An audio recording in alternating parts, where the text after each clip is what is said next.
Now, I imagine we've all heard about how Lupita Nyong'o turned down the role in Woman King because it was about the Dahomey tribe, which were slave traders. But have we also heard that she was just recently appointed the first global ambassador for the DeBeers Diamond Company? Yep.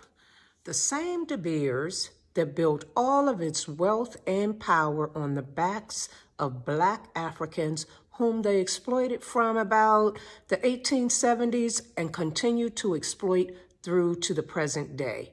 And when I say exploit, back in the day, I'm talking tying tin cans around the necks of Black Africans and lining them up and forcing them at gunpoint to get down on their hands and knees to pick up the diamonds and put them in the tin cans. This is the DeBeers Diamond Company that essentially was responsible for apartheid in South Africa and for pushing those Black South Africans off of their land.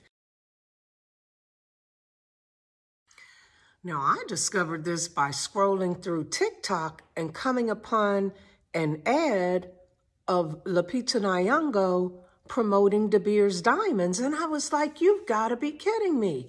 But then I remembered, yeah, you may get the props for turning down Woman King, and they allow you to seem like you have high morals and such integrity, but it's Hollywood.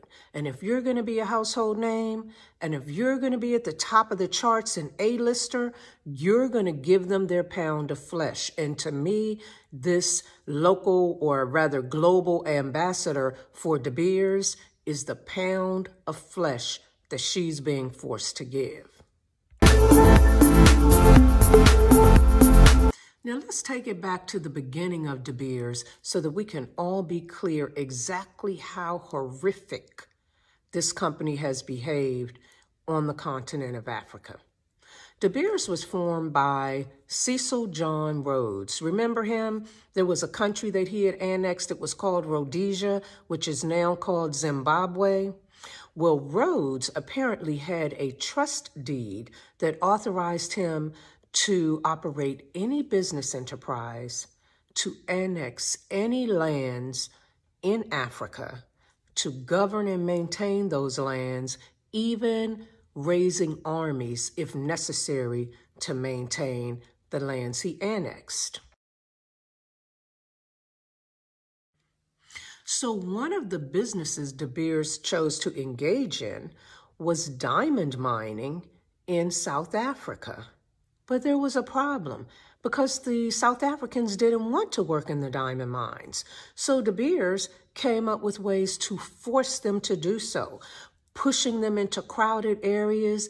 They imposed hut taxes, later a poll tax, and they even relied on an old Portuguese slaver to travel up to 1,000 miles up the coast to recruit Africans to come and work in those diamond mines in South Africa. These mines were called the Kimberley mines, and they promised Africans along the coast wages, food, safety, all kind of benefits.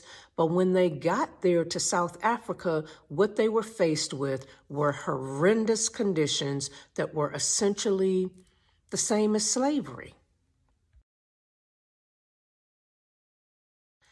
Now, by the 1880s, De Beers had managed to seize control of the Kimberley diamond mines. He did this through a variety of deceptive means, and of course, that's exactly what we would expect from the colonizers. And then in 1882, they were successful in having the Diamond Trade Act enacted. And pursuant to that act, it was a crime to be in possession of diamonds. If you were found to be in possession of diamonds, you were guilty until proven innocent. And if you were found to be guilty, the punishment was up to 15 years imprisonment, a 1,000-pound fine, and if you were a Black African, you could also be whipped. And if that weren't enough, DeBeers then entered into an agreement with the government to develop private prisons where the inmates could be used as labor in the diamond mines. And so this is the DeBeers that Lupita Nyong'o, a Mexican Kenyan, is now serving as global ambassador for. And in the present day, DeBeers pretty much controls the diamond trade across the globe. So at the end of the day, is being the global ambassador for DeBeers any better than taking a starring role in The Woman King? I can't call it. What do you think?